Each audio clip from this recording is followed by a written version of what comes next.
नाज़रीन भी हम असां अहम ब्रेकिंग न्यूज़ शेयर पिया कयूं तो वफ़ाक़ी काबीना जो इजलास वज़ीर आज़म इमरान ख़ान जी सदारत हेठि जारी आहे। मुल्की मुआशी सियासी ऐं सलामती सूरत हाल समेत 7 नुकाती एजेंडा ते गौर वीचार कयो वेंदो।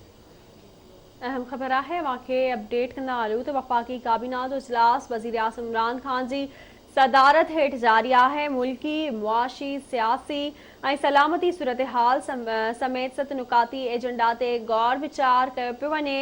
गिलगित बल्तिस्तान में 3 सालनि लाइ FC मुक़ररु करण वारी समरी पेश कई वई आहे। काबीना इक़्तिसादी राब्ता कमेटी जे फ़ैसिलनि जी मंज़ूरी बि ॾींदी। अब असां अहम ख़बर शेयर पिया कयूं तो वफ़ाक़ी काबीना जो इजलास वज़ीर आज़म इमरान ख़ान जी सदारत हेठि जारी आहे। मुल्की मुआशी सियासी ऐं सलामती सूरत हाल समेत 7 नुकाती एजेंडा ते गौर वीचार कयो वेंदो।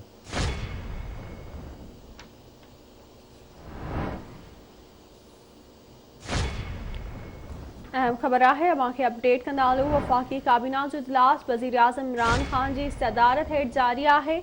मुल्की मुआशी सियासी ऐं सलामती सूरत हाल समेत 7 नुकाती एजेंडा ते गौर वीचार कयो वेंदो।